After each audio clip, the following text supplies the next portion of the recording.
All right, man, and we're back for another top 10 episode. This time we have my top 10 favorite films of 1934. And so the rules that goes on for all of these top 10 lists is that I give myself 4 months to watch as much as I can from that randomized year, starting from 1930 all the way up to 5 years ago previously. So in this case, it's 1930 to 2017. I already did one on 2018.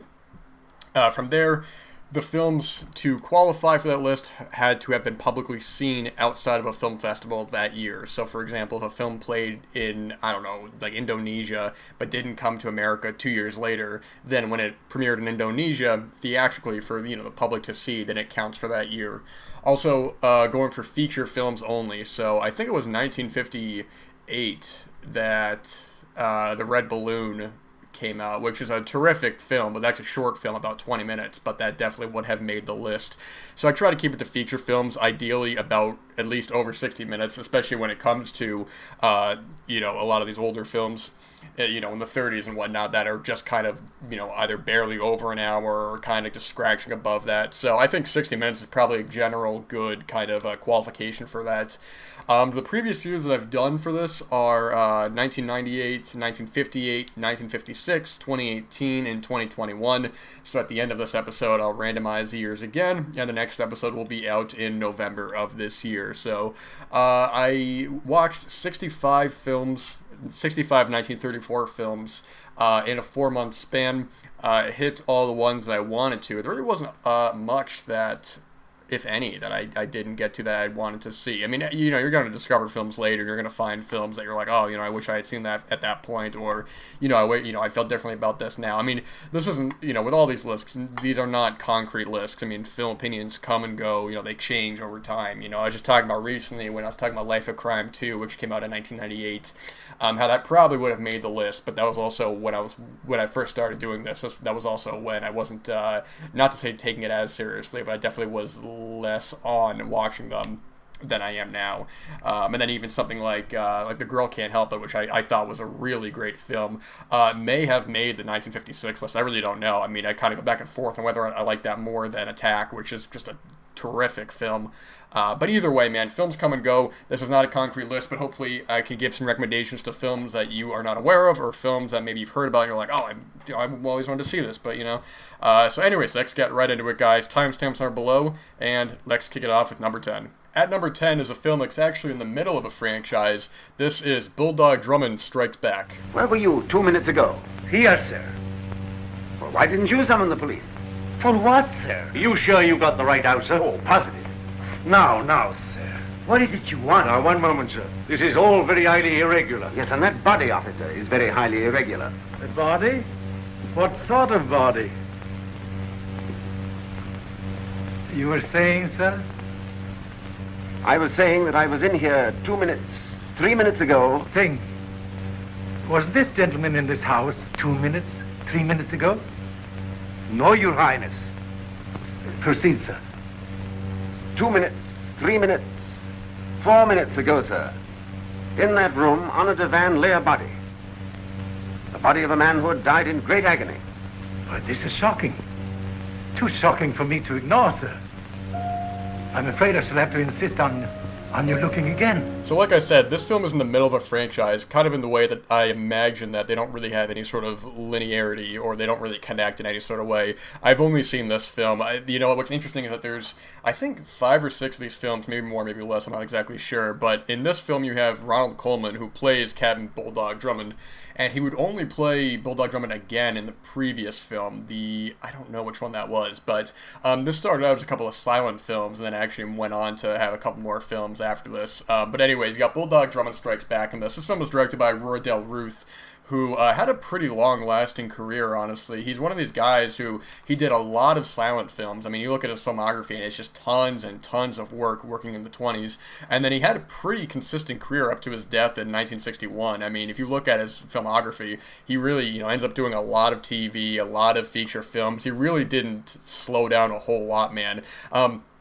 But what really makes this film stand out above just a typical kind of comedy mystery film really is the performance by Ronald Colman. The way he plays Bulldog Drummond, he plays it in a very almost sarcastic sort of way, where all of his line delivery, he's one of these guys that you can't tell, if he's a womanizer, but you kind of can't tell if he's ever really sincere with what he's saying. He's trying to go after these ladies, but he's also sincere about his, about his investigative work. I really like the sequence early on when he's walking around this seemingly abandoned, empty mansion. And when he discovers a dead body and tries to get to the police, he is sincere about wanting to actually, find out what's going on with this, and when he thinks that he's in the wrong for something, he owns up to his word. He's like, hey, I apologize, I thought this was one thing and it wasn't, and I screwed up.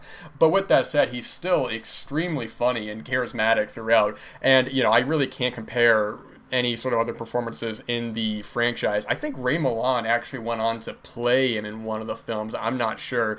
But his performance on top of Roy Del Ruth's direction is really what elevates this film. And speaking of Roy Del Ruth, like I said, he was somebody who did a lot of films, but the way that he shoots some of the sequences in this is so interesting, man, because even right from the beginning, when you watch some of these films, because so many actors and so many directors were doing so much work every year, for the most part. I mean, you look at a lot of actors or directors, and you just look at their filmographies, and you see they'll do 4 or 5 films one year, 4 or 5 films next year.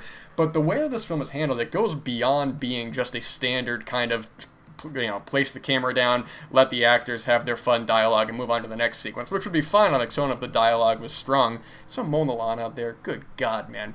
But what this film does with his direction and the cinematography as well, is just these really atmospheric sequences that you would not expect in a film like this. Early on, there's a really great part where Bulldog Drummond is talking about disappearing into the fog, and it's this beautiful foggy set. I don't know if they actually shot that on location, or I imagine it's probably a soundstage or something, but it looks very convincing. And even when he goes into the abandoned mansion early on, when he's just walking through, there's not a lot of dialogue there. It's really heavy on atmosphere, almost like you're watching a horror film or something like that, like a haunted house film. It's really great. And then when these characters come back into the mansion, it has a whole new kind of lively feeling to it. The way that he decides to place the camera at certain times, it's not just panning across the room and that's that.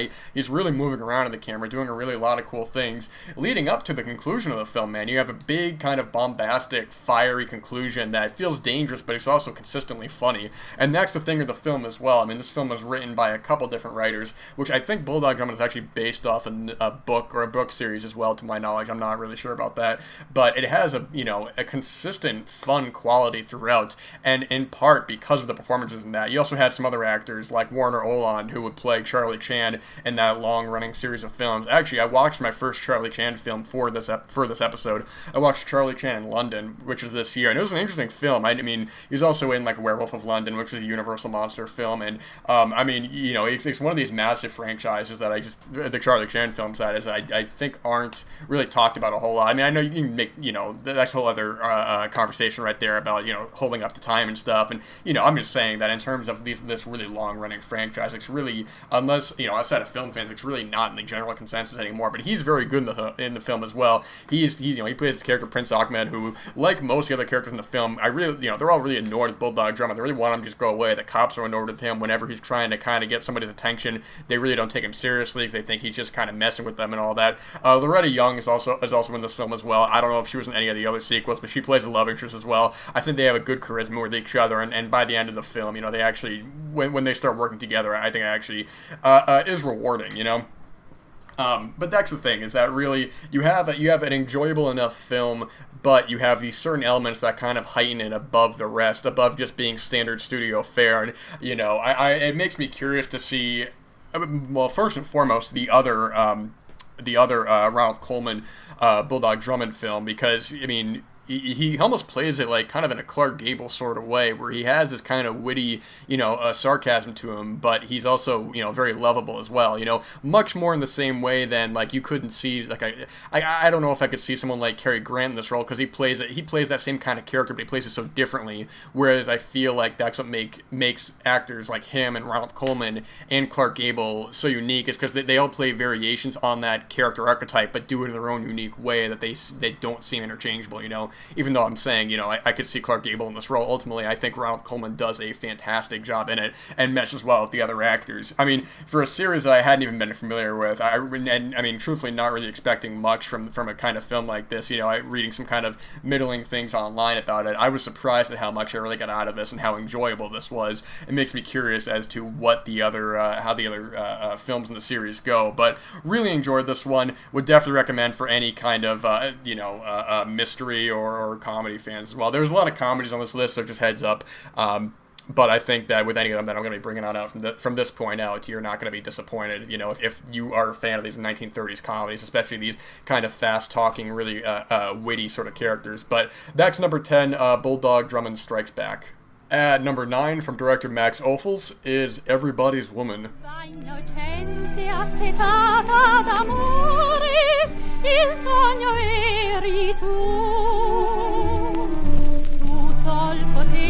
Abbellire d'amore la mia gioventù. Io sono nel cuore di tutti, ma tanto infelice. This film is a little tricky to actually watch right now because the thing is that when I was looking up this film under the original name Everybody's Woman, I wasn't getting as many results, but if I looked it up under the original title, which is La Signora di Tutti, and I got more results that way. But this is one that is worth seeking out, definitely, Max Ophuls is a pretty well-known filmmaker, I would say. I haven't seen much of his work, but I think probably his most famous work would be The Earrings of Madame D from 1953. But this was the kind of film that when you're watching it, I mean, like another film I'm going to talk about in a couple of entries, it's one where right off the bat, when you see the directing techniques that he chooses, it gets redundant to say it, but this does seem very ahead of its time with its directing and with its editing. The way that the film opens up is really unique. You have a record spinning and the transition that it does, actually the screen sort of widening as this record is spinning around. So the film is led by a really terrific lead performance by this actor, Isa Miranda, who had a long career after this. She did a lot of stuff. I don't know if she was a German actor or not. I'm really not sure, but then she ended up being in stuff like Summertime from 1955 with like Katharine Hepburn, and she's done a bunch of stuff, man. She was The Fisherman from 1968. But she gives a very hypnotic lead performance in this, and this is one of my favorite kinds of films where we start off with this tragedy, where we find her, she's this famous kind of girl. I think I can't remember if it was her agent or her manager or somebody, I apologize, but he's playing this record, and he's like, she has an amazing voice, you gotta get this girl. He goes back to her, and we find out that she ended up slitting her wrist, and from there, we start to go back in time, and the way when I say, we see what led up to that, and I would also say, probably, it's not exactly a spoiler or anything like that, but looking at the plot synopsis online of this, it does kind of jump into the first real kind of turning point in the film that I think when watching, it's kind of better to discover for yourself. I don't think by knowing the reveal in advance it will take away from your viewing, but ultimately I think it's probably better off just to not look up any kind of plot about this or anything like that. But when I say ahead of its time, it's the way the film is structured as well. It feels almost non-linear at times, where we're not exactly time jumping from like present to past, but the way this is presented, we are jumping through these long periods of time in this girl's life. She has this real feeling of like kind of melancholic loneliness. She doesn't really have a sort of figure in her life to kind of lead her and guide her, and the ones that she does have ultimately ends up not working out for her. So we get this real sense of isolation for her. She really doesn't know what she wants to do, and ultimately seems to be drifting through life. And like I was saying before, it is led by a terrific performance by Isa Miranda, who I think is a big part, like I was talking about Bulldog Drummond, is a big part of I think why this film works so well. When you look at her in these sequences, she has this kind of like innocent look to her, almost, I don't even want to say childlike, but in a way it does sort of feel like she's somebody who, this character is somebody who could be easily kind of led on into these different, with these different men in her life. The way that Max Ophuls directs this as well, you have these really great interiors as well. Something about the way the shadows play in this film. There's one sequence early on where she's in this bedroom and the light that's coming in through the window has these like really dark kind of shadows shadows around it. And ultimately, I don't know how intentional it is, but from a filmmaking standpoint, where he knows how to place, like where to place the camera and what he wants in the frame, is really well done. And that's why I say ahead of its time, because you have these specific directing choices that go beyond just studio fare. It feels like, you know, the shots in this film are calculated, and everything that needs to be in frame is, you know, everything is centered in a way that seems very intentional, like he's always ahead of the game, you know.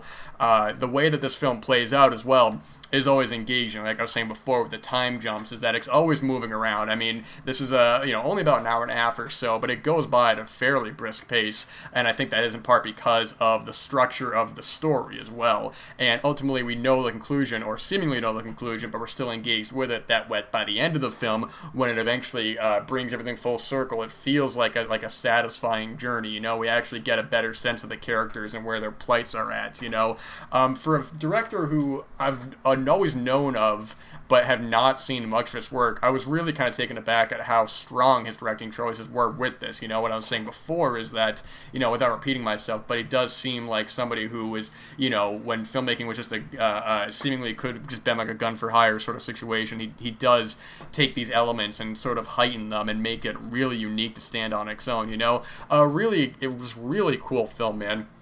Makes me interested in what his later work is like. Now, what I was saying before, that the film is a little tricky to see. I don't know if this has ever been released on DVD in America, but this does have English subtitles out there. There is an overseas DVD, I believe, probably has subtitles, although it is a little pricey online. It's about $25-$30, but I mean, it's not hard to find to watch. And when I say tricky to find to watch, I mean if you're looking to own it, because right now this doesn't have a Blu-ray or anything like that. This is just an overseas DVD. But if you want to watch it online, I mean, you know, you can find that pretty easily. But interesting stuff, really interesting stuff. Really enjoyed this one. At number 9, that is Everybody's Woman, aka, what's the full title again? La Signora de Tutti, or whatever you say it. I'm never gonna get these foreign names right.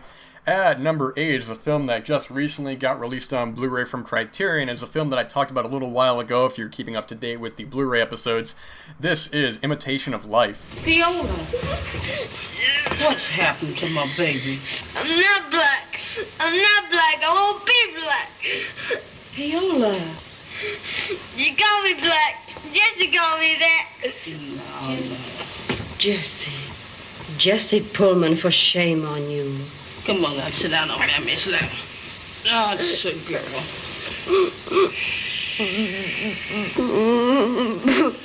Now, Viola. Calm yourself, baby.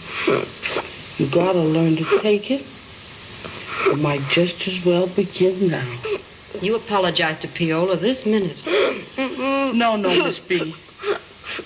Don't make her apologize. Ain't no good in that.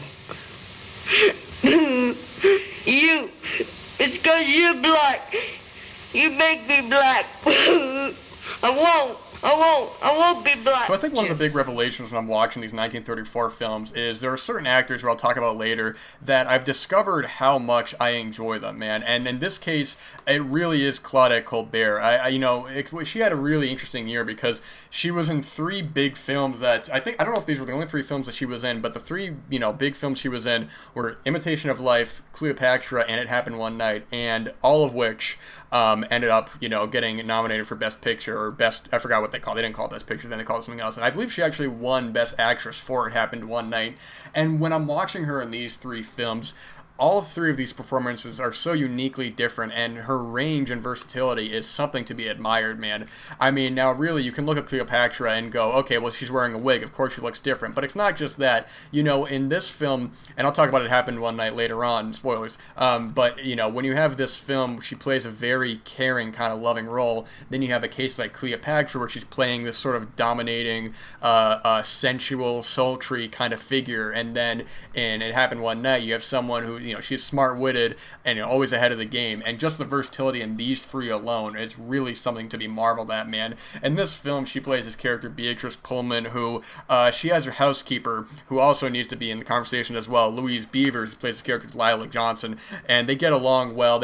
She takes care of her kids, and Delilah is famous for these really terrific pancakes that she makes. So Beatrice is like, oh man, we got to do something with this, man. We got to let the world know about this. They eventually start a business together. Things are going well. well, but ultimately because, Louise Beavers is a black woman, there are some conflicts there, specifically with her daughter, who I want to pull the daughter up right here. I thought I was going to be more professional in this, but I might have to pause it. So her daughter as well, who in the second half of the film, because this film does jump in time and stuff. So when you get to the second half of the film, you have actor Freddie Washington, who she's an actress who could pass as white back then. And what I think the strongest elements of the film are is that while you have a really solid relationship and friendship between Beatrice and Delilah, the film I think is really works strongest when it's dealing with the character morality of Delilah and her daughter. What makes this film so strong is with the screenwriting is that while it is argued that you have some elements there of Delilah playing something more of like in a traditional kind of film from this time would be a background kind of main character who is very much like they have no personality, they're there to serve the white lead. What makes this film so great is that you could argue while maybe it does have some of those, which I don't think is even a bad argument, but the character writing in her and her relationship with her daughter is so strong. She's somebody who really wants to do the best for her daughter, and there's one incredible sequence in the film, probably my favorite in the film, well, one of two, when she goes to drop off a jacket at her daughter's school, and everybody in the class is like, what the hell, your mom's black? Like, what the hell's going on here? Obviously, that's not verbatim, I'm paraphrasing there. But the daughter is so ashamed, and, when she's young, she, even early on, when Beatrice's daughter, Jessie, calls her black, she's so upset, she's so offended by it. She's like, I'm not black, I'm white, I'm not like you. She's so ashamed to be related to her mother. And in the second half, where I think the film really shines, when you have an older Piola, like I said, played by Freddie Washington. And my other favorite sequence in the film is one of the most tragic in the film, is when Delilah goes to visit her at her job, because Piola basically, I think she runs away or she goes away. Basically, she wants to be on her own. She's doing all right at her job. She's working a clerk at like this perfume place, I think, or something like that. And Piola is still just so ashamed. She doesn't even want to act like that she knows her. She's like, I don't know who this black woman is. Get her out of here, man. And the true sadness that comes from that dynamic and the complexities that come with. This film was directed by John M. Stahl. And he'd go on to do other work like, Leave Her to Heaven from 1945. I think he did Magnificent Obsession. Yes, that's right. He did Magnificent Obsession actually the next year in 1935. And I was watching an interview, or some people were talking about the film. And what's interesting that I didn't even realize when I'm watching this film is that when he's directing these actors, I should also say importantly, I think this was, I don't know how much credit he did on the script, but I think it was co-written by one of my favorite filmmakers, Preston Sturges, who I read his autobiography a little while ago, and I don't remember what he had to say about this film, but he's credited as one of the writers on this, but again, I don't know how much credit it is. But what they were saying is that what's interesting about this film is that you not only have a black and a white, co-lead in the film. Claudette Colbert is primarily, she's in a lot of the film, but Louise Beavers, I think, has almost as much screen time, and there are entire sections of the film that are primarily focused on her. But what they were saying was that, you have two female leads in this film, two worker females, really sort of like being at the forefront of their life and their career.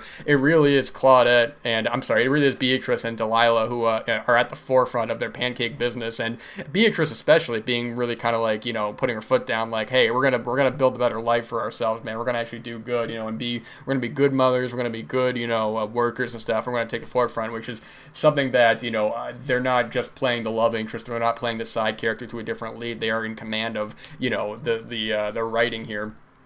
But like I said before, I think what really makes this film so strong is the writing and the character dynamics, man. Above any sort of above a film that other films that may deal about topics like racism or anything like that may not may either take it in a simplistic light or in a light that's really not nuanced. I think this film is really above that, and I think is why it stood the test of time, even more so than the remake from. Was it 54, I think? I've seen the remake, and I like the remake, actually, but I think this film, perhaps it's because of when it came out, and ultimately and I think the film actually might be a little bit longer, too, to my knowledge. It's been a while since I've seen the remake. But it didn't quite stick with me the way that this film had, in a way that I think is still, for a film that's dealing with these kind of issues being made in 1934, that's still... well written and nuanced, in 2023 is really something to marvel at, I would say. But anyways, this film is, like I said before, it's available on Criterion Blu-ray. So you can watch it there. It's not on the Criterion channel, weirdly enough, but it is available to rent and easily accessible. But solid stuff. This was actually my second time seeing it, and I actually liked this more than when I saw it the first time. And I think because context did help. When I first saw it, I was just seeing it on its own. But on a second viewing with more context, I really, really did enjoy this one. And I think if I watched it again, my rating would actually probably go up, honestly. But that is Imitation of Life. It took me just now to realize that I thought I had seen all of W.C. Fields' films from 1934, but it looks like I forgot to watch Mrs. Wiggs of the Cabbage Patch. Well, there's nothing I can do about that now, but I can talk about my number 7 favorite film of 1934, which is one of his films, You're Telling Me. Dinner on the table, dear?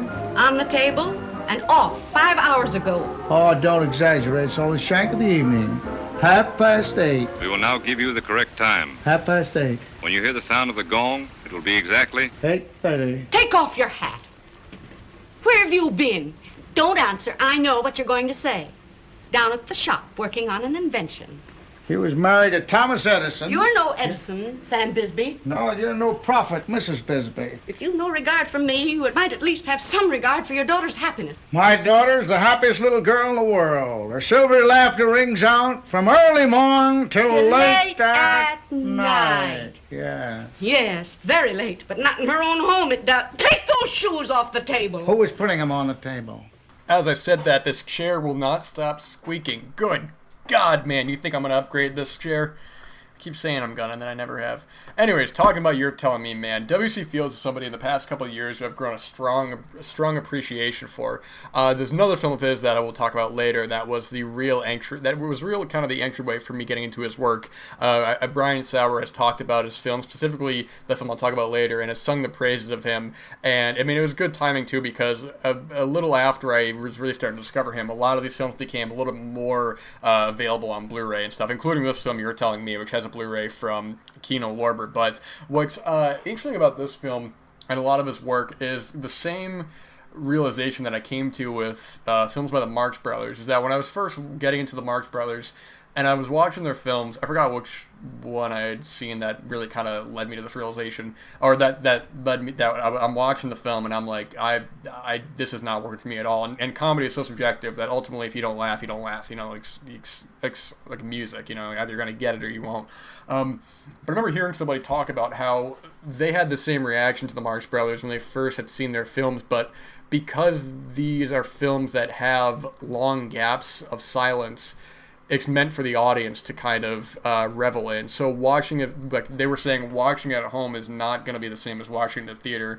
And when I'm watching this film as well, even though I enjoyed it a lot, I got that same feeling as well, where I'm laughing and I'm enjoying it, but at the same time I'm going, this is a film that's going to be made for an audience, made to be seen theatrically. And this is also what I was saying before, the runtimes on a lot of these 1934 films. I mean, this and the other film, I mean, they're a little over an hour. This is an hour 6, so it doesn't overstay its welcome.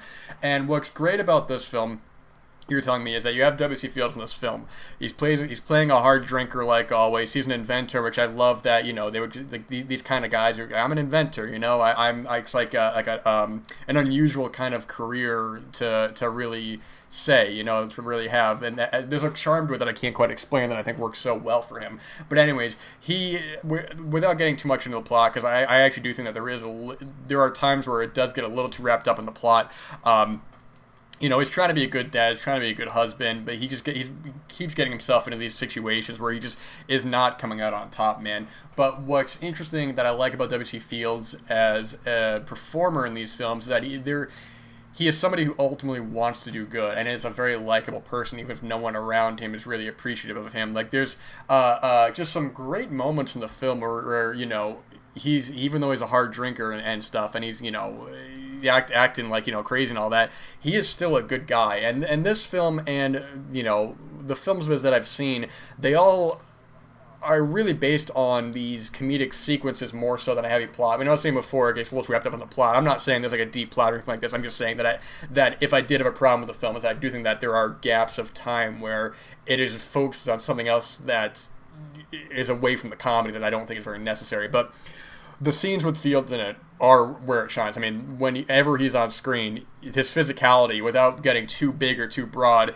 are second to none. His facial expressions, his annoyance at everything, is a great sequence early on where he's just simple things. He's getting trapped like in these decorative ropes that he has in the house, and he goes to put his hat down and he picks it back up and he grabs the wrong thing and he's trying to walk away and he gets caught up in the ropes again. And to these longer sequences where he's probably my favorite of the whole film, where he's trying to play golf but everything keeps getting in his way. His assistant, it has all these papers and the wind is blowing. He's trying to get the papers out of the way and then he's getting caught up in them and stuff. And what I'm saying before is that there's no dialogue there, so watching this with an audience, that you're going to be feeding off of each other's laughter. And I think that's what makes these films these kind of comedies, these screwball comedies of the 30s stand up so much, is because you have these really memorable comedic sequences, specifically from somebody like W.C. Fields, who, maybe let me rephrase that, maybe more so than screwball comedies, I would say more of his kind of screwball comedies in a way. Interestingly enough, this was directed by this guy Earl C. Ken, who had a long, lengthy career, but I think most horror fans would probably know him from a handful of Universal horror films that he did. He did like The Ghost of Frankenstein, House of Frankenstein, House of Dracula. There was something else big that he did. Oh God, what was it? Oh, of course, The Island of Lost Souls, which I actually alluded to talking about recently. And one of the recent Cozy Corner episodes. But the thing with this is that because he is such a strong lead, and because he's somebody who's stern, but he wants to be respectful, but has these real annoyances that would get anybody mad, but he just keeps getting frustrated in them all, keeps getting caught up in his own problems, he makes it so enjoyable to watch that I think really kind of solidified himself as a comedian in his own unique way, much in the way of a Charlie Chaplin or Harold Lloyd or Buster Keaton, where the way they do their comedies is so specific to, not even so specific to them, but it's the way that they do it that you couldn't put Harold Lloyd in a W.C. Fields film, and you couldn't put W.C. Fields in a Harold Lloyd film. And actually, speaking of Harold Lloyd, I did watch The Cat's Paw from this year, which I actually thought was pretty solid. I mean, it's not like a great film. It's definitely one of his lesser films. It's a talkie, but a really cool film, and I actually was surprised how much I liked that. The more I read about Harold Lloyd, the more I think he's just such a fascinating guy, and maybe my favorite silent film star. I really don't know. But with that said, yeah, I mean, a film like this, there's not really a whole lot I can say about it. It is just heavier on the gags themselves and the big moments throughout that I think is... I should also say before that Earl C. Ken also directed something I just got on Blu-ray recently from Vinegar Syndrome, which is The Cat Creeps from 1946, which I haven't seen, but I actually heard pretty good things about. But like I said, the big on the comedic sequences, which I think is where the film really shines, that I don't know how it can really... You're either going to be with this kind of comedy or you're not, and if you're not, then, there's not really a lot in the film for you. But if you vibe with it and you like W.C. Fields kind of comedies and the way that his annoyance in these films, and I think this is one that I'd be surprised if a fan didn't like. This is available, as I said before, on Kino Lorber Blu-ray. You can probably get it during one of their sales or something, along with the other titles they have there. They have like Never Give a Sucker an Even Break, and I think The Bank Dick. I don't know if that's actually out on 4K. I don't know if that's actually out on Blu-ray or not. No, none of these are on 4K. Love them, but I don't know if any of them would. But yeah, that is at number 7? Yeah, that's right. Number 7 is You're Telling Me. At number 6 is the only feature film directed by Jean Vigo. This is La Lande.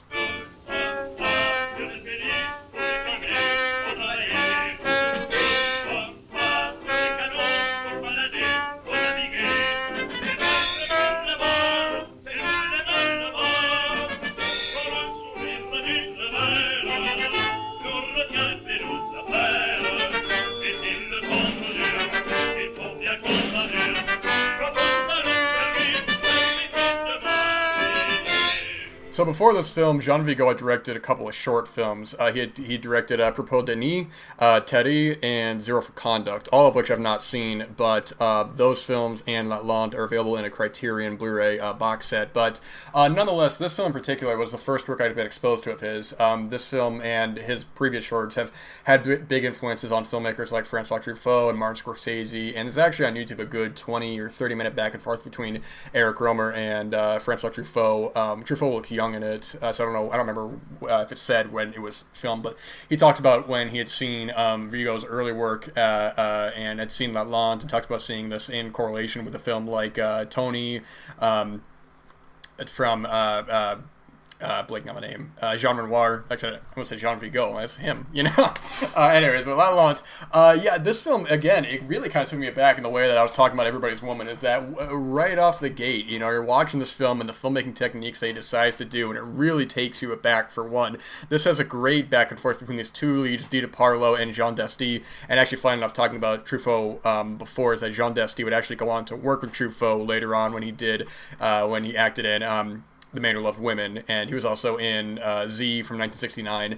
And actually, I should say that both Jean Dusty and Dita Parlo were both in The Grand Illusion from, was it 1939, I think? I don't know. I could look it up, but I'm not going to. Anyways, you got this film here. They're a newly married couple on this boat called the L'Atlantique, and it's pretty soon that, you know, the marriage is really not going as well as, you know, they expected. I mean, they're co-leads in the film, but primarily for a lot of the film, you know, we'll go off on these sections with just those characters on their own. The sequences with Dita Parlo and this really somber loneliness is so touching to watch, man. There are these beautiful quiet sequences with just her, and we really see the melancholy in her character, and the way that the film juxtaposes these quieter character moments to these almost surreal, seemingly kind of avant-garde sort of moments and editing techniques. There's one clip that'll pop up if you go to look for it on YouTube, but one of the standouts of the film is this really terrific underwater sequence. It almost plays out in a weird way, kind of like a ballet in a strange way, the way that, one, you know, you're not seeing a lot of, at this time, you're not really seeing a lot of underwater sequences in films, because I think that was, you had to use a whole other separate camera for that, to my knowledge, or it was either very expensive, but with that, it's not just an underwater sequence, but it's the way that Vigo directs it in this sort of free-flowing, sort of almost, I mean, you could say hallucinatory, but I think it's more so just because of how we're viewing it. You know, the way that, I don't know if these characters are supposed to, I don't know if this is a case where what we are seeing is what the characters are seeing as well, in terms of, you go underwater, you probably ain't gonna be able to see a whole lot. So I don't know, but either way, it's one of the standouts of the film, undoubtedly. And I think the back and forth between Dita Parlo and Jean Dusty is a big part of why this film works so well, mixed with John Vigo's directing. You know, I said before, I was talking about Bulldog Drummond, is that when you have a really solid director at the helm, and then you have these great leads in the film, that's going to elevate a lot of the film. But it also helps that the film itself is really well done and really well written. This was written by Jean Vigo, Jean Guny, and Albert Triera? Is that how you say his name? I'm not exactly sure. And the writing is really strong here. It knows when to have moments of quiet, kind of tender, smaller moments with these leads, particularly Dita Parlo. But then it also has these almost kind of seemingly more humorous moments between I apologize, I don't know the name of the actor, but the guy who was the running the boat, and you have the cabin boy, and they all mix together very well. Where the film is doing a lot of different things, but it never becomes unfocused and it never becomes disorienting, where you're watching it not knowing what's going on. It's a brisk film as well. This is, I think, under 80 minutes, or maybe just about 80 minutes, and by the time the actual credits, or by the time the film ends, it almost kind of takes you back, because it is so engaging. And I think for a film like this, that it's just, this is a film that you could probably, for somebody who wanted to get into maybe avant-garde films but didn't want to watch something straight up avant-garde, but they wanted to watch something a little bit more accessible, I think this would be a good choice for that, because of how well this meshes something more traditional with something more experimental, especially at this time in 1934. But you can see, you know, and I do gotta recommend that long discussion between Truffaut and Romer. I'm not gonna put a clip or anything like that, because they're both speaking French, so there's no, you know, point to me putting that clip in there. But it is a very interesting conversation for context later on, what they would do in their career, you know. But yeah, this was one that I actually ended up watching twice, because I really enjoyed it. I wanted to get a refresher on it. But on the second viewing, I ended up liking it more that time, and I didn't watch on the best copy, so if I watch this again on that Criterion Blu-ray, that I really can see myself going higher on this film. But yeah, so at number 6, that is La La Land. So much like comedies, musicals were a big thing in the 30s, man, and I saw a lot of musicals this year, but undoubtedly the one that really stuck with me, and the one that I really want to elevate and kind of push on other people, is a total surprise. I thought this was a fantastic film. At number 5, is the film Dames. If I'm going to put any money into this show, I want to be sure that we get the best music possible. You're absolutely right. Great song are what draw people into the theater. But you're wrong. The story's what's important. I don't put in a cent until we get the best playwright. Listen, nobody cares about the story. People want songs. You're right, BC. We've got to get good, snappy music. What about the cast? You've got to have a great leading man. You said it. Mr. McDonald of the Commercial Trust. That's it. I tell you, it's the story that makes the show. No, sir, it's the cast. It's the publicity, the music. Please, just think for a moment. Who writes the words and music for all the girly shows? No one cares and no one knows. Who is the handsome hero? Some villain always frames. But who cares if there's a plot or not when they've got a lot of dames? What do you go for? Go see a show for? Tell the truth, you go to see those beautiful dames. Yes, you spend your dough for bouquets that grow for all those cute and cunning young and beautiful dames. So this film has two directors behind it. It has Ray Enright and Bubsy Berkeley. Now, Ray Enright I'm not familiar with too much as a filmmaker, but Bubsy Berkeley, to my knowledge, was just the directing choreographer on this film. I don't know how much directing he actually did, aside from the musical numbers in this. If you look at his filmography, I mean, he's done a ton of work. He worked on, like, 42nd Street the year beforehand. He did some uncredited work for The Wizard of Oz. I mean, it's just truly, when you watch this film, it's one of these that makes you want to go, like, okay, who is the choreographer behind this? Because this is truly exceptional. And for when people talk about the best musicals, I don't know if this is one of the best musicals, but ultimately I'm surprised I almost never hear this in the conversation, because the thing with this film is that for about 90% of the film, it's a good, funny romp. I think on its own, that 90% is good on its own and may have even made the list, you know. The film stars Joan Blondell and Dick Powell, so right there I'm on board, man. It's actually almost an ensemble sort of cast in a way. You know, Ruby Keeler, Zazie Pitts, Guy Kiebe, Hugh Herbert. I mean, it's to the point where there were times where, even as I'm talking about it now, I don't entirely remember the characters' relationships to one another, but there was such a good back and forth between them all that it doesn't even really matter. It's like a great running joke where one of the grandparents or one of the uncles or something is always carrying a gun around, so whenever he gets scared, you know, he just fires off the gun and it scares everybody. And that's all great. And I'm watching the film and I'm enjoying it. I'm having a good time with it. And it has really great musical numbers in it. I mean, Dick Powell has a great musical number in it. It's all really well directed. It's all really well sung. But ultimately, when you watch a lot of musicals, especially a lot of musicals from the same time period, a lot of them can sort of blend together, you know, where it's like if the songs themselves or the directing isn't really above the rest, and I think it'll get faded into the rest of the mirage of just all these other films. But here's the thing with this film. You're watching it, and I almost got whiplash with how surprised I was where the film goes to in the last 15 minutes, I would say. Maybe 15, 10, 20 minutes, I'm not exactly sure. I truly have never seen sequences like this in a musical. I don't know how... Let me put it this way. If the number one kind of fan I would recommend this film to is that if you're a fan of Powell and Pressburger's The Red Shoes, which is one of my all-time favorite films from, 1946, I believe? Let me get the year on that. It is 1948, I apologize.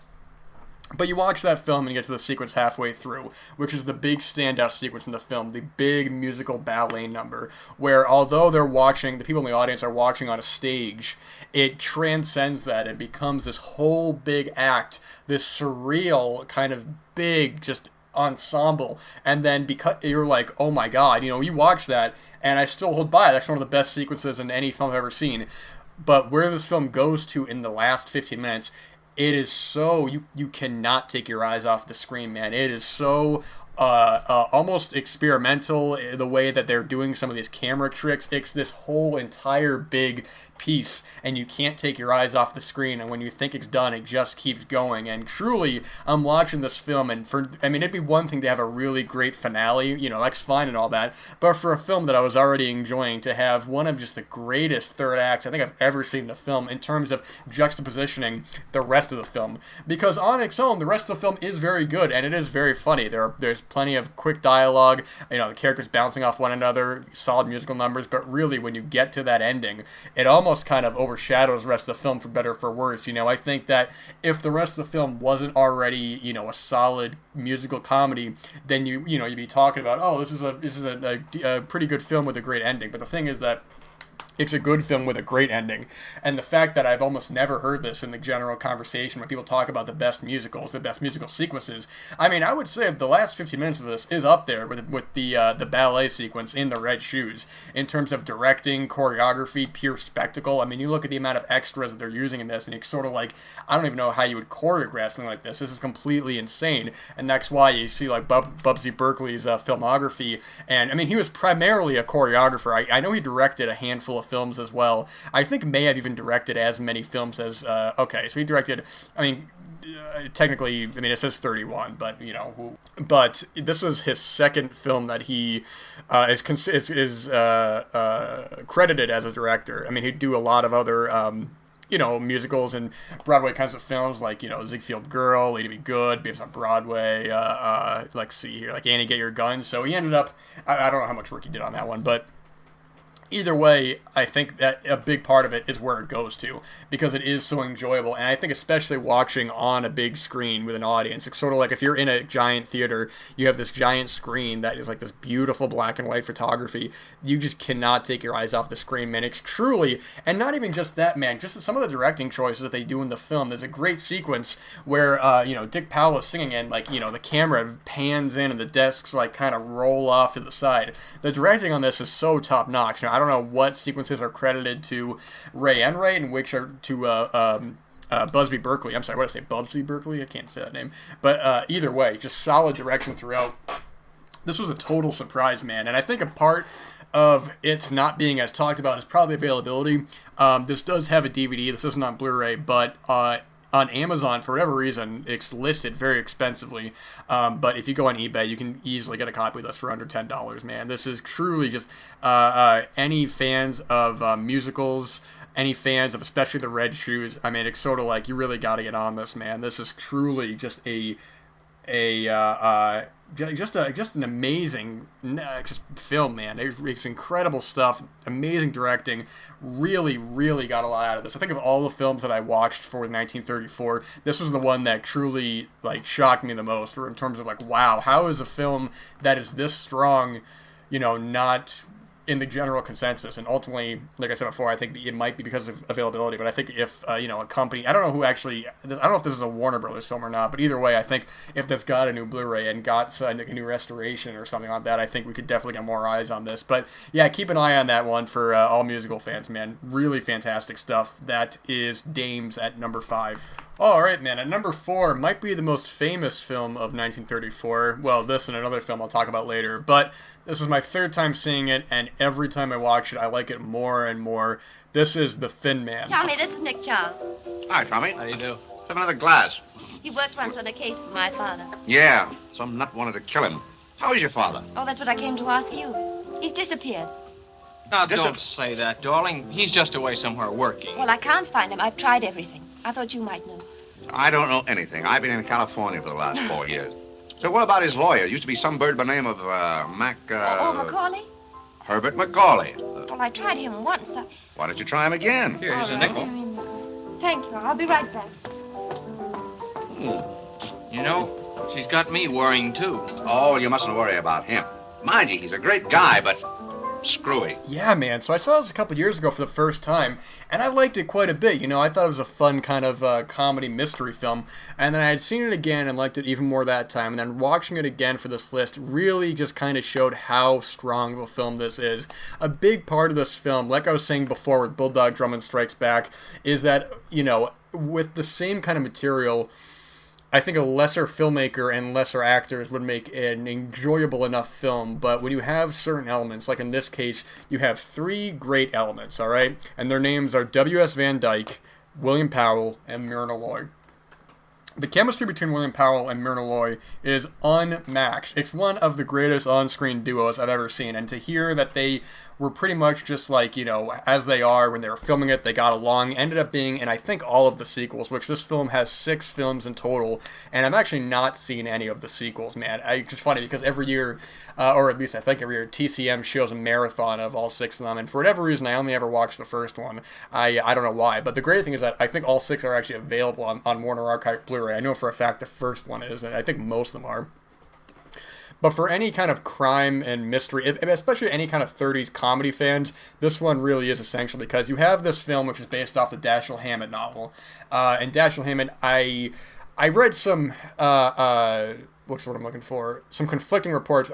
Somebody said that he had worked on the screenplay. I read other words that he didn't. Other words, that's not a word.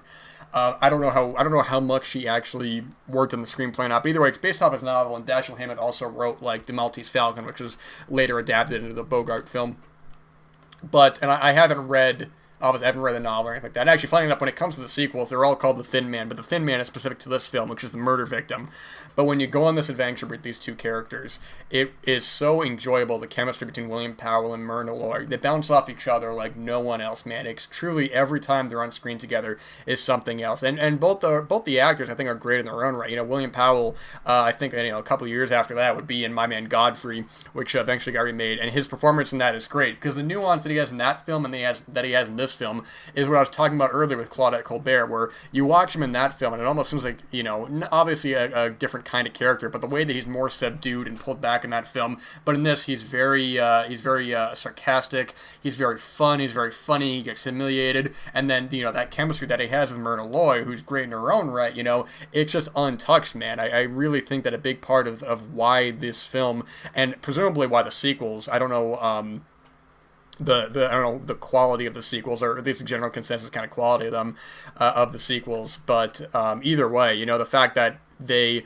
all, ended up returning, both of them ended up returning for the sequels. And also, I think it helps that this was written by, you have Albert Hackett and Frances Goodrich, who are a married couple, and actually most famously would go on to write It's a Wonderful Life. And I think because of that chemistry that those two have, that it translates onto the screen, where you have a great male perspective and a great woman perspective, and they bounce off each other. So I know I keep saying that, but really that's really the main kind of point that I want to dig at here, is that without those two leads, or without leads that don't seem to be enjoying themselves as much, knowing that they enjoy themselves as much as they did while working on it, it makes the experience that much better. And even when you have all these other characters in the film, like I love the ending of the film, which ends almost like a play, where you have all the characters at once, and then you have sorry, something in my throat. You have William Powell pretty much like laying out the plot in a way that a lot of mystery films end up doing, where you have all the characters in one location at the end, really kind of breaking down exactly what it is. I mean, like you watch a film like this, and then you watch something that like Rian Johnson does with like Knives Out and Glass Onion. Like, there's no way that he's not inspired by this, man. The humor, the back and forth dialogue, the mystery, it's all coming from this man. I should also mention, speaking before, that Albert Hackett and Frances Goodrich would also go on to write the next 2 films, while W.S. Van Dyke ended up directing the first 4 of the Thin Man films. And what's interesting enough about this when it comes to the casting is that originally they didn't want Myrna Loy in this. Both of them, actually, her and William Powell, also appear in Manhattan Melodrama, which I believe Van Dyke directed as well, which is actually a good film that I watched for 1934. And I think that because of that film is how they got casted into this. Now, actually, I want to take a look real quick. I think he directed Manhattan Melodrama. I got it up right here so I can... yes, he did. Okay, so he did that this year. Oh, and he also directed another film that I'm going to talk about a little bit. But either way, yeah, when you have that combination of those 3 together with a razor-tight script, man, or a razor-sharp, I say razor-tight, that doesn't make any sense, script, that combination together makes us so much more than just a solid studio murder mystery film. I mean, at the end, I know that, you can only do these films for so long, and I did hear that towards the end of the series, they did want to move on and do other things, because ultimately, you have 6 films in the franchise, you want to go off and branch off, do something else. But for what it is, man, for just this film on its own, without any knowledge of the sequels, I mean, this really is just a timeless, smart, funny film. And a big thing when it comes to the writing in this is that the mystery and all that is good. I mean, the mystery itself is fine and all that, but if somebody were to ask me, can break down the plot of The Thin Man, ultimately I know that there are just some things that I'm not all that interested in or that I'm not totally on. But because the chemistry, the acting, the dialogue, even like some of the action, there's not a whole lot in it, but even like parts of the film when there are some brief bits of action, they're all solidly directed and all come together in such a fun and funny mystery film, man, with just a great cast, great direction all around. I mean, really, man, if you're into these kind of murder mystery comedies, you really got to get on this, man. I think of all the 1934 films, there's this film and one other. Actually, maybe even just this film might be the most essential out of all the films I've mentioned on this list, man. I mean, it's going to be subjective, to each their own, but ultimately, every time I see this film, I find stronger and stronger opinions on it, and I love this film, man. It gets better every time I see it. Definitely watch it. You can find it easily. It's available on Blu-ray. Like I said, TCM show it all the time. They showed it at New Year's, because it's also technically a New Year's film, so it might even be a tradition, who knows, for me, going here on out, because after this past viewing of how much I liked it this time, more so than last time. But great stuff, man. Great film. That's The Thin Man. Speaking of W.S. Van Dyke, at number 3 is another one of his films that he did in 1934. This is Forsaking All Others. Oh, ouch! Ouch! Hey, Bella, I'm gonna need that lady to get married with tomorrow. What you say? The bride was a vision of beauty in black and blue spots. Now, wouldn't that be pretty? Black and blue, green or yellow, you are a sucker to get married. Say, is that an attack on my future husband, or are you just anti-wedding? Both. Well, are you through? Yeah. Well, we should take your thumb out of my back. Now, it's interesting me ranking this higher than The Thin Man, because is it a better film than The Thin Man? Well, I've said before, I don't believe any sort of objectivity in art. I believe that's impossible. However, The Thin Man is a film I'm going to watch more and more times. But Forsaking All Others is the kind of film that I think I get more out of emotionally, and I'll tell you why in a bit. So you have a solid setup for this film, led by 3 great actors, man. I mean, listen to this. You got Robert Montgomery, Joan Crawford, and my man Clark Gable. I mean, come on, man. That's a triangle, that's a trifecta of great acting right there. And you have a classic story of Joan Crawford playing this character, Mary. She's getting married to this guy, Dale, played by Robert Montgomery, and on her wedding day, he ends up just dropping the ball, man. He goes off, he gets this other girl, but she is still hung up on him and wants to get him back. But at the same time, we have this guy, Clark Gable, who plays his character, Jeff, who has always been in love with Mary. And then from there, what I was saying before with a film like The Thin Man or like Dames, is that it really is the material itself that is elevated by a solid director. Because the thing with this film, much in the same way that Dames is, where for the most part, it's a good film and then the third act really kind of surprises me. Just listen to me on this. You have a solid, funny comedy, man. You have great scenarios, characters getting lit on fire, misunderstandings, just these ridiculous scenarios. You have a great back and forth between Robert Montgomery, Joan Crawford, and Clark Gable. And also the other actor I wanted to mention, I apologize here, I want to bring up, is... That's right, it's Frances Drake. Plays the one that Robert Montgomery goes after, man. And she's beautiful. I mean, you look at her in this film, and she's one of these actors you just see her, and you're like, wow, man. She was also in Mad Love from 1935 with Peter Lorre, which I a lot of people are familiar with. And anyways, but she's beautiful. You can see why he'd want to go after her, man. I mean, she's drop-dead gorgeous. But you have this great kind of back and forth, great comedic sequences. It's all funny and all that. And I'm enjoying it. And I'm like, okay, this is going to make the list for sure. I'm having a lot of fun with this. And then when it comes to the third act, man, unlike Dames, where the third act is so big, and you have this amazingly directed, sequence of, this big Broadway sequence I was talking about. I'm watching this film, and I think the older I get, the more I find myself emotionally connected to specific characters in these situations, because the moment in the film that really, or I should even say the sequence, more so than a moment, that really solidified this film really sticking with me, and why I placed it so high on the list, is there's a dialogue exchange in the third act, near the end, where, I don't want to give any spoilers or anything like that, but, Clark Gable basically realizes that it's not going to work out between him and Joan Crawford. And he gives this speech to her where he talks about he has to go, but he always loved her, and he always had strong feelings of her, and that she was always the most important thing to him. And I tell you, man, I almost got emotional watching it. In part because Clark Gable and Joan Crawford are so good together in this film. Like I was saying before with William Powell and Myrna Loy, I sincerely think that Clark Gable and Joan Crawford are almost as good as their charisma, almost as good as them in that film. I don't know what it is, man, but their performances with each other it felt so real and so tender that when you get to that moment, I mean, it makes the hairs on on your arm stand, man. It's something else, and when you get to the final conclusion of the film, it feels earned, it feels rewarded, because Clark Gable is such a great lead in this film. And like I was talking about before with Imitation of Life with Claudette Colbert, pun intended, coming up, soon. But Clark Gable is one of these actors who, the more work of his I've seen, the more he just becomes one of my favorite actors working. Everything I've seen him in, I either like or I've loved him in.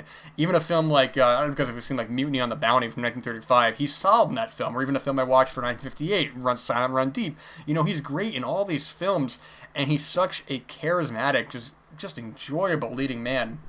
What's interesting is that the script was actually originally intended for Loretta Young, who I think also would have been good, but I think Joan Crawford has a specific beauty about her, more so than people talk about, Joan Crawford or Bette Davis, this or that. And I like Bette Davis quite a bit, but I think Joan Crawford, to me, has always been second to none in that regard. I think she's such a great leading woman in this, and is able to balance drama and comedy so well. Like, I love, when the film begins and ends with the sequence of, like, her getting, like, a massage, and she's trying to talk, and she's talking about, like, getting married and all that. It's so great. And I think a big part of that is because of Van Dyke's solid direction. He's a great character actor. And, when I was talking about The Thin Man, I didn't even know that he directed this. I was looking it up and I went, oh my God, that's wild, man, that he actually directed these two films that are so strong on the character interactions between one another. The romance feels earned, and you actually end up liking these characters quite a bit. I mean, even Robert Montgomery, who, ends up, marrying this other chick while, this other girl's going after him, man. But he's still so funny and charismatic, and you like him a lot. And this film was actually written by Joseph Mankiewicz, grandfather Ben Mankiewicz, talking about TCM from before. But, Joseph Mankiewicz is a famous screenwriter. He's been, All About Eve. They made films about him. Actually, speaking of 1934, I wrote the remake of Cleopatra in 1963. Did, like, Guys and Dolls. He's done a lot of stuff, man. And I think he's just great with characters here, great with character interactions with each other, because, the trajectory of comedy to sincere romance is something that you watch a lot of films, and when you have actors being paired together, it can be tricky to actually believe whether or not they would ever end up being with each other. If there's not a spark, if there's not that romance there, then ultimately if the audience ain't going to buy it, then who cares what the characters do, man? And here, it is completely bought, and that is why, it may not be, like, it may not be an all-time classic or anything like this, but I think for what it does and for the emotions that it hits, and the fact that this is never talked about. I mean, even I was looking up some reviews online, this actually got some, like, pretty middling reviews, which surprised the hell out of me. I just completely was surprised by this, man. I mean, like I said, you see... in 1934, you see a lot of musicals, see a lot of comedies, a lot of romances, and it's ones like these that when they do that little extra and really have these sincere, powerful, emotional character sequences, it makes it stand the test of time way more than just some random studio film that would be forgotten, Fantastic film, man. This currently only has a Warner Archive DVD, but I'd be on white on rice if this comes to Blu-ray, man. What a terrific film, and one of my favorite discoveries of 1934.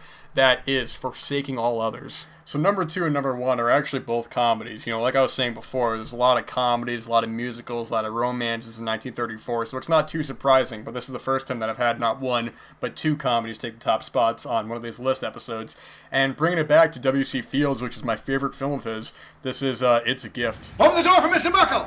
What? Open the door for Mr. Muckle, the blind man! How about my kumquats? What'd you say? Kumquats! Wait!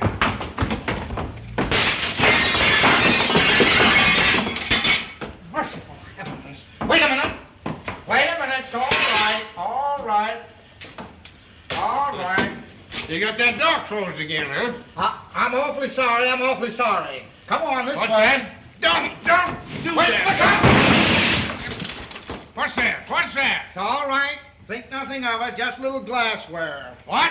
Just a little glassware. What's the matter with you? Can't you talk? Here's your pipe. Here, you all right? Here. Come on. What'd you say? I said it was nothing but just a little glassware. What are you got it there for? This is a film that Brian Sauer from Just the Discs has always been a big fan of, and he really turned me on to the work of W.C. Fields, made me want to watch a lot of his films, and this was the first of his films that I had seen, and each subsequent time I've watched it, I've liked it more and more. A lot of the things I was talking about with with You're Telling Me, forgot the name for a second, is a lot that can apply here, but I think this film does it better because both of these films are heavier on the comedic sequences themselves more so than a plot. And what I was saying before is that with You're Telling Me that it does slow down a little bit too much at times. It's a Gift, it has such a simplistic plot that it's almost comedic and keeps the comedy flowing from beginning to end, because you have W.C. Fields in this film who's trying to be a good husband, good father, plays this guy Harold Bissonette. If I said that last name right, I don't remember how they pronounce it in the film. But anyway, so he wants to start an orange sort of stand out in California. He wants to grow oranges, but nobody's really on his side. He's running the store, and it has one of the best sequences in a comedy film that I've seen, where he's trying to please everybody. He's got this assistant who's not doing anything. He's got this guy coming in who wants kumquats. He has a blind guy who's swinging his cane around, smashing the glass, breaking everything, and he's trying to juggle everything at once all by himself. And I think that's what makes his comedy so great, is that because he's such a likable almost everyman in a way. Like, yeah, he's a hard drinker and all that stuff, but at the same time, he is so likable and tries not to be rude when he doesn't need to be, at least for the most part. There's actually one line in the film that makes me laugh because it really reminds me of Bernardo Bertolucci's The Dreamers, which is a funny sort of comparison between a silly comedy and a higher brow sort of film, where he says to another character, the guy says, what do you say? You're drunk. And he says, oh, yeah, well, you're ugly. And tomorrow I'll be sober and you'll still be ugly, or something like that. And I'm thinking about that line in The Dreamers, if you guys remember that. But with this film, it has the same things that You're Telling Me does. You have the comedic moments that, have pauses and moments of silence so that the audience can laugh in on it. But for whatever reason, I think the comedy just works much more in this. Like, that grocery store sequence on its own is fantastic, but then you have a great sequence early on, which is something simple, like he's trying to shave in the mirror, but everybody else keeps getting in the way, or they're moving the mirror, or he dangles the mirror from the ceiling, and he's trying to follow it as it spins around. The choreography of these sets and, the movements of W.C. Fields makes it so funny, because he's not, making any noises when he's doing this. He's obviously annoyed and is frustrated, but that's the comedy. That's just that, the silence that comes with that, of just him, when everybody else is out of line, but him not wanting to be a jerk about it, but, he's trying to shave himself, everybody's getting in the way, and it works out fantastically, man, the way that it's all directed. This film was actually directed by Norman Z. McLeod, who, speaking of the Marx Brothers from before, I actually directed a couple Marx Brothers films. He did Horse Feathers and, what was the other one? I'm blanking on the name of it. It was Monkey Business, that's what it was. And he may have done some other work. I'm not as familiar with the Marx Brothers work as I am with maybe like W.C. Fields, but I don't know. I think he just knows when to let these comedic actors really kind of run and do their thing. Like I said before, with the runtime on a lot of these films, I mean, this is short and sweet to the point. It's not concerned with a detailed plot. It's really just this great, kind of 65, 70-minute film. And this is an hour and 8 minutes, and it gets in and gets out at a breakneck speed, man. And every time I see this film, I think the first half is stronger than the second half. I think the comedic gags are still are stronger, but at the same time, you still have great sequences, like when he's outside on the porch, he's trying to get some sleep, but everything is getting in his way. He's a guy who life is going against him, but he's trying to keep his head up high, and for the most part, not be a jerk while still hard drinking, man. With this, and I keep blanking on the name of it, You're Telling Me, is it's difficult to talk about it because you're either gonna be with his kind of humor or you're not, and for me, I absolutely am. I can only say so. How many times can I really say, oh, this is so funny, this is so funny, It's just something that has to be seen to be believed, and this is my favorite of his work. So yeah, just fantastic film. Also available on Kino Lorber Blu-ray. That is It's a Gift. All right, man. So at my number one favorite film of 1934, a film I've alluded to a couple times this episode, winner of Outstanding Production of 1934, It Happened One Night. Are you addressing me? Yeah, what's your name? Hey, wait a minute. That's my wife you're talking to. What do you mean, come here? What do you want, anyway? We're looking for somebody. Yeah, well, look your head off, but don't come busting in here. This isn't a public park.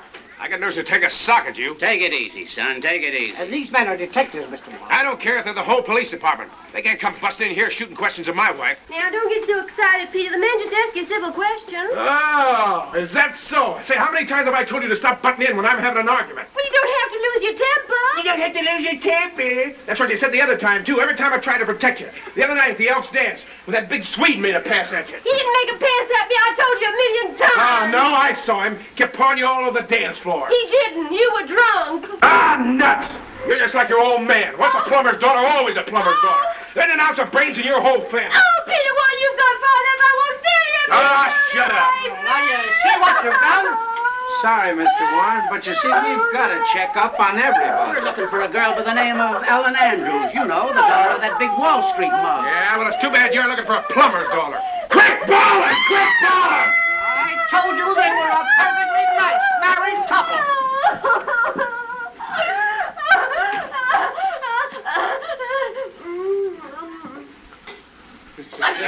So this film was directed by Frank Capra, who of course would go on to do It's a Wonderful Life, and mentioning earlier From the Thin Man, which It's a Wonderful Life was also written by married couple Albert Hackett and Frances Goodrich. And this film I've seen twice now, and it seems to be a pattern that each time I watch these films I end up liking it much more than the first time. I think with more context is when I was able to appreciate this film a lot more.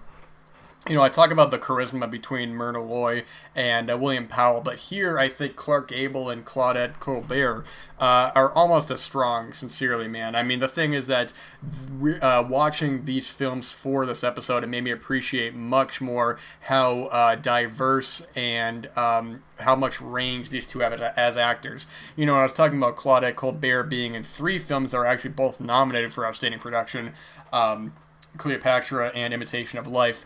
I mean, her performances in all 3 of these films are so uniquely different from one another that when I didn't immediately connect that these were even the same actor. I think her range as an actor is so strong, and interestingly enough, she didn't even originally want to do this film. She actually only signed on because she got double her salary, but ultimately had no confidence in it, as well as the studio really had no confidence in the film, you know.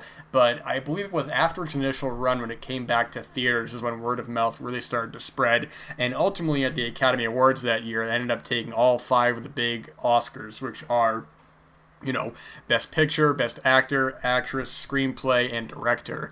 And the only 2 films that I read that have actually had that sense, all 5 of those, were One Flew Over the Cuckoo's Nest and Silence of the Lambs. And I think this film definitely earns all of that, because everything that I love about 30s comedies, everything that I love about the charismatic leads, about the juxtaposition of the male to female lead, it all works incredibly well here on top of Frank Capra's stellar direction, man.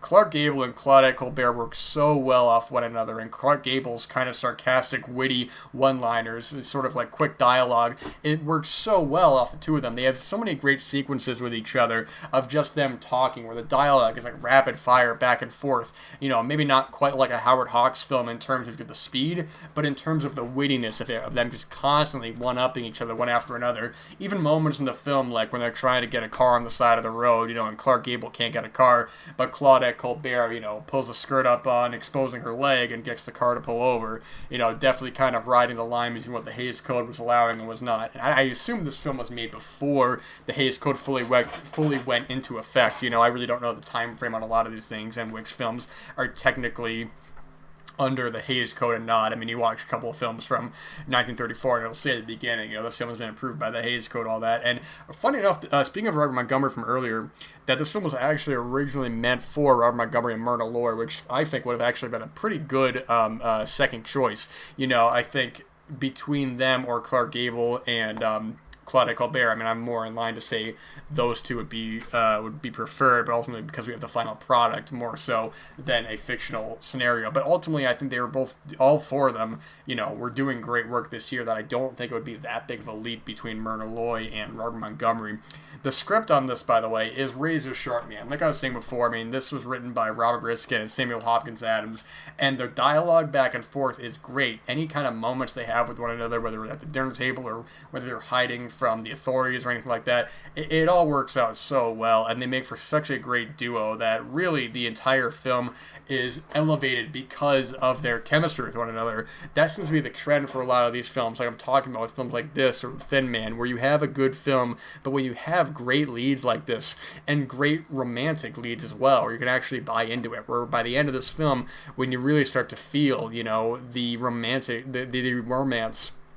between these two, it feels completely earned, you know? I mean, you have a character like Clark Gable's character in this, Peter Warren, who is, something of like a demasculated kind of guy, but then he falls under the spell and under the prey of this girl Ellie, who's escaping from this, which is a great beginning opening sequence right there, but she's escaping from this guy on a boat. And, the idea of her kind of annoyance, of his annoyance of her, but then still having this kind of romance is akin to something like, speaking before about Howard Hawks, something like Bringing a Baby with, Cary Grant and Katharine Hepburn, where ultimately in that film, you have Cary Grant's character who is consistently annoyed with Katharine Hepburn, but still has that romance that you really feel between them that feels earned. Claudette Colbert's performance is not as egregious as Katharine Hepburn's in terms of, that's not negative, I'm just saying that Katharine Hepburn is playing a lot more bigger, but it works for that film, whereas Claudette Colbert is definitely being a little more pulled back, so to speak, in comparison to that. But it all works incredibly well, on top of also being a road film, I mean, it was interesting hearing a story about a lot of bus films that were popular back then, films that took place on buses or characters going on buses and all that. And this has that, but it also has beautiful kind of country scenic views, a great kind of comparisons between the city kind of life and the country life, these characters going on this long journey, but ultimately meshing really well together in a way that feels satisfying to the viewer. When it comes to the history of screwball comedies, as well as the history of even Best Picture winners, I think this is one of these films that really does, beyond stand the test of time. It's a film that, with the writing and with what the Hays Code was doing at the time, it's so much more than just a good screwball comedy. It's a really smartly written, really fun adventure in a way, funny film with two great leads that work off each other so well, on top of Frank Capra's exceptional direction, who would all, consistently prove him being a solid director, man. I mean, this is just such a fantastic film, man, that, this is available on Criterion Blu-ray. So this month, I could see myself definitely going and grabbing this. And if you haven't already, I think you'd be doing yourself a favor, especially if you haven't seen this film before and you're a fan of comedies like this. This is one that is really mandatory viewing, man. What a terrific film from a terrific director with a terrific cast. I love this film, man. And there was no doubt in my mind that once I saw it again, this was going to be my number one favorite film of 1934, which is It Happened One Night. Alright, so that was my top 10 favorite films of 1934, and like always, I'm going to run through my least favorite to my favorite films. I watched 65 films for this episode, so from my least favorite to my favorite, here we go. At number 65 is The Lost Jungle, 64 is One Night of Love, 63 is Kid Millions, 62 is Wharf Angel, 61 is The House of Rothschild, 60 is Man of Iran, 59 is Stingery, 58 is Babes in Toyland, 57 is The Secret Bride, 56 is The Scarlet Pimpernel, 55 is Flirtation Walk, 54 is The Lawless Frontier, 53 is Belle of the 90s, 52 is The Ninth Guest, 51 is Charlie Chan in London, and 50 is Bad Seed. 49 is The Ghost Walks, 48 is Angel, 47 is The Barretts of Wimpole Street, 46 is Here Is My Heart, 45 is Cleopatra, 44 is The Old-Fashioned Way, 43 is The Private Life of Don Juan, 42 is Shapayev, 41 is Six of a Kind, and 40 is The Man Who Knew Too Much. 39 is The World Moves On, 38 is Born to Be Bad, 37 is Jimmy the Gent, 36 is 20th Century, 35 is Here Comes the Navy, 34 is Girl of My Dreams, 33 is The Scarlet Empress, 32 is Little Man What Now, 31 is Spitfire, and 30 is Fog Over Frisco. Number 29, Judge Priest. Number 28, The Black Cat. Number 27, Looking for Trouble. Number 26, The Cat's Paw. Number 25, Of Human Bondage. Number 24, Viva Villa. Number 23, Waltzes from Vienna. Number 22 is Manhattan Melodrama. Number 21 is Evergreen. And number 20 is The Affairs of Cellini. Number 19, Crime Without Passion. Number 18, Heat Lightning. Number 17, The Gay Divorcee.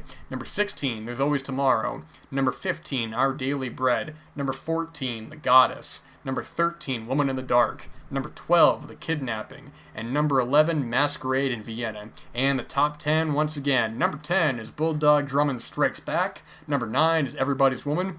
Number 8 is Imitation of Life. Number 7 is You're Telling Me. Number 6 is La Lante. Number 5 is Dames. Number 4 is The Thin Man. Number 3 is Forsaking All Others. Number 2 is It's a Gift. And number 1 is It Happened One Night. And now we're at the end of the episode where I randomize the years from 1930 to, in this case, 2017. I do 5 years to the previous last year, and because I already did 2018, 2017 will be the last one. So, previous years have been 1998, 1958, 1956, 2018, 2021, and 1934. So the next top 10 year list will be 1993. Alright, man, check out that episode coming in November. Until then, I hope you guys have some good recommendations here. Check out these films. They're all worth your time. Alright, guys, all the best, and I'll see you next time. And cut. Perfect. Print it. Let's move on.